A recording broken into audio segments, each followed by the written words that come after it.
Bapak pengacara dari keluarga Pak Oli ya. Saya mau tanya dulu sama, mohon izin Pak, saya dialog langsung. Silakan. Pak Kapolres Sleman, sejak kapan jadi Kapolres Anda? Dihidupin Pak. Ya. Januari tahun lalu Bapak. 1 tahun ya. Siap. Anda sebelum jadi Kapolres sudah di assessment belum? Siap, izin kami pada saat Kapolres masih AKBP juga sudah assessment Bapak. Sudah. Sudah baca belum KUHP dan KUHP baru? Siap, sudah baca Bapak. KUHP undang nomor berapa?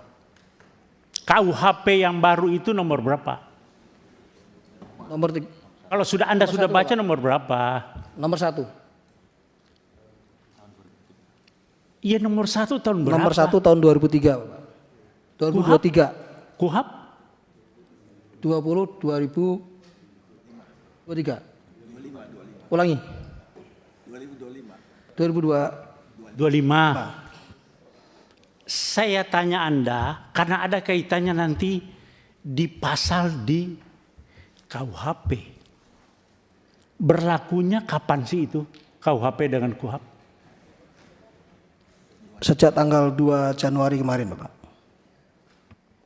Kemarin kapan? Kemarin dulu. 2026. 2026. Siap. Jawabnya begitu kalau Anda Kapolres. Kemarin kok, kemarin apa? Anda Kapolres.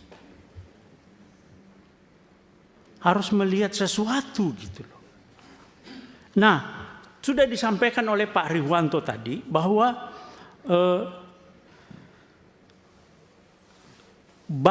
Pak Kapolres sudah baca pasal 34 KUHP. Sudah baca? Enggak. Ada di situ itu permasalahannya Pak. Belum baca. Pasal 34 KUHP yang undang-undang nomor 20 tahun 2000 nomor 1 tahun 2023. Pasal 34 bawa enggak? Siap, terkait restoratif justice Bapak. Bukan, pasal 34 KUHP.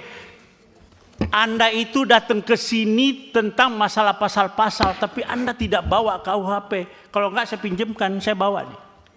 Bawa Bapak. Pasal 34. Saya yang baca.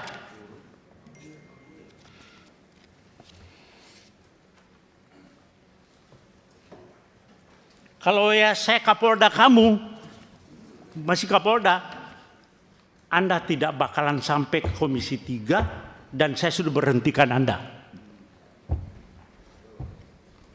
Anda kok Kapolres sudah kombes seperti itu. Bagaimana polisi ke depan? Oke, saya bacakan pasal 34 ya. Pasal 34. Setiap orang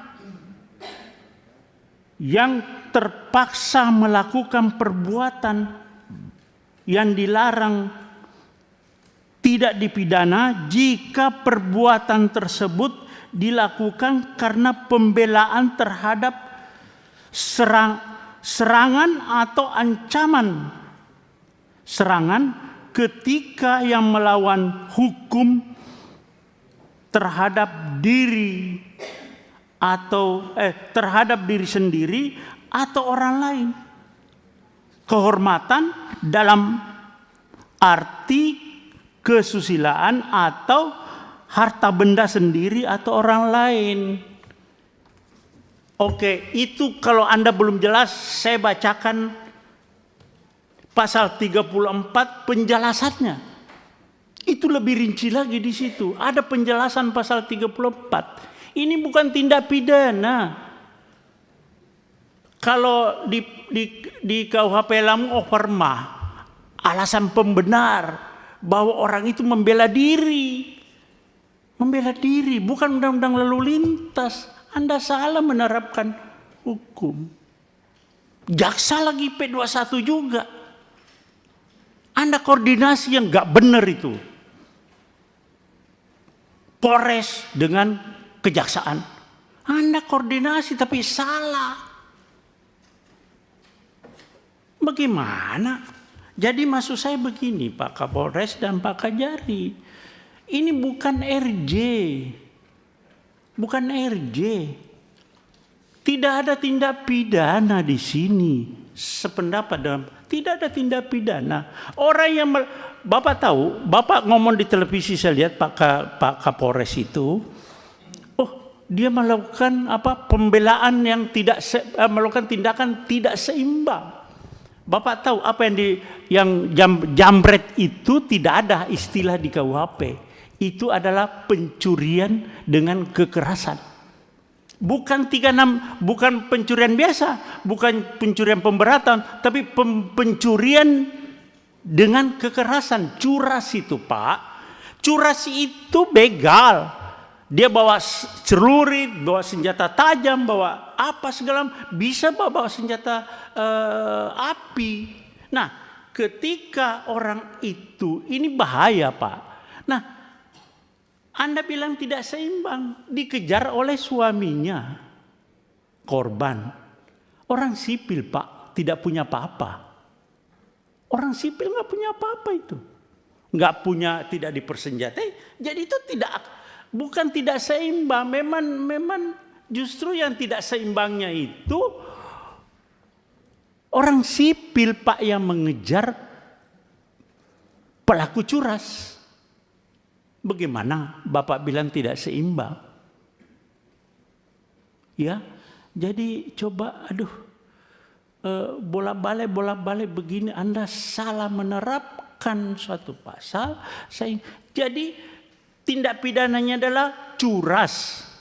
Ya, pencurian dengan kekerasan, tersangkanya meninggal dunia, ya selesai SP3.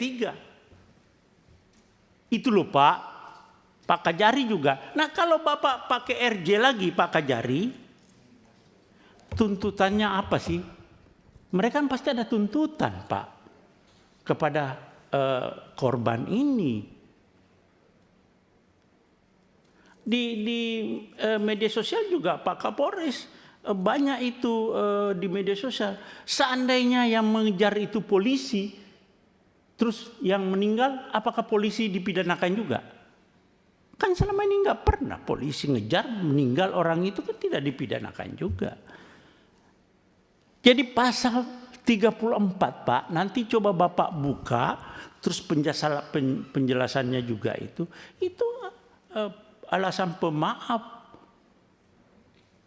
Karena orang ini jadi korban Pak. Orang korban jangan jadikan tersangka. Ini kenapa Pak Kajari juga begitu, P21, langsung RJ. RJ itu ada tuntutan lagi toh Pak. Nah saya mau tanya Pak Kajari, dia minta berapa sih? Atau apa tuntutannya yang dari sana? Ya jawab Pak. Mohon izin Bapak, jadi pada saat pertemuan di Zoom meeting pada tanggal 26 tersebut, itu sempat disampaikan oleh pihak dari Palembang melalui kuasa hukumnya. Karena saya suruh bicara sendiri, keluarga yang dalam hal ini sebagai jambret itu tidak mau Pak. Tidak mau bicara, semua pokoknya melalui kuasa hukumnya.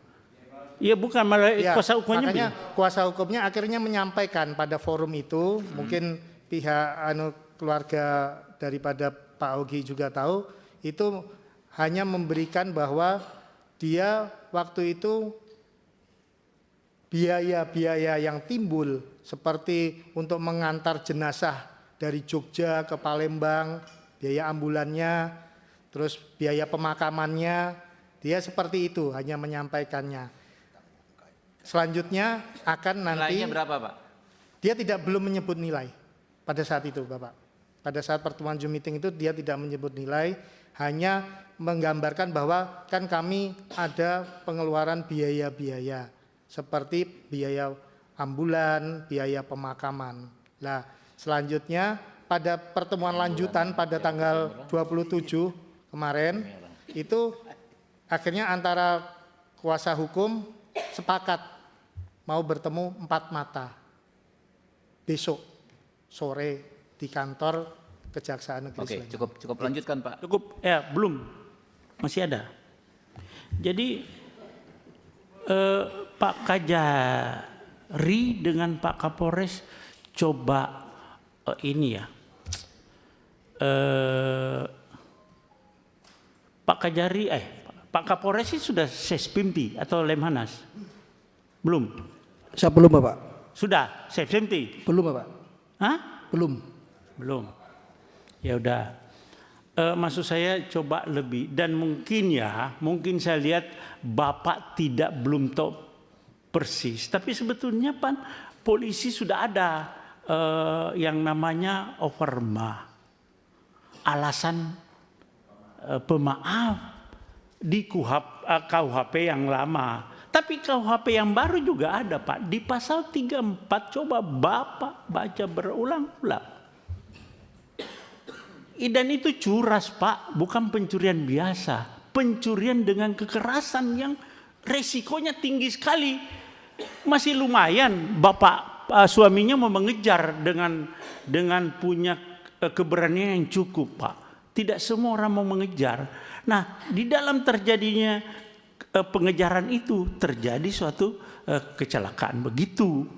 Ya sudah selesai, tersangkanya meninggal dunia. Tidak ada lagi RJ. Nah kalau Bapak RJ, tuntutannya itu nanti karena dia merasa pede. Persyaratan RJ Pak harus ada kesepakatan kedua belah pihak.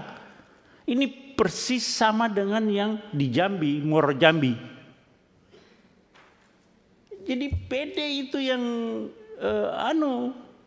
pelapor itu, jadi merasa percaya diri, jadi bisa membuat angka yang cukup tinggi nanti Pak. Terjadi lagi pemerasan di situ. Nah, saya minta Bapak lebih bijaklah terhadap ini. Berdua Pak. Bapak sebagai aparat penegak hukum, Bapak tahu ada alarm. Bapak bukan dengan gagah berani menyampaikan unsur-unsur pidana ini. Tidak. Coba lihat di media sosial bagaimana tanggapan masyarakat. Itu sinyal bahwa Bapak salah di dalam menerapkan pasal di situ. Iya Pak ya, Pak Kapolres. Coba lebih bijak. Ya, kita lagi sekarang polisi dengan jaksa dengan hakim, reformasi Polri. Tapi tetap bergulir, Anda tidak mengerti Pak Kapolri. Bagaimana sih Polri kita ini jaga supaya marwah Polri ini lebih dipercaya kepada masyarakat. Tapi Bapak ada kegiatan potongan-potongan kelakuan Polri yang membuat citra Polri semakin buruk. Kita berusaha Pak, kita di sini semua sepakat Polri itu di bawah presiden. Ini semua perdebatan, tapi Bapak jangan mencederai ini. Ya saya kira itu Bapak coba, kalau saran saya ini SP3 Pak. Terima kasih. Assalamualaikum warahmatullahi wabarakatuh.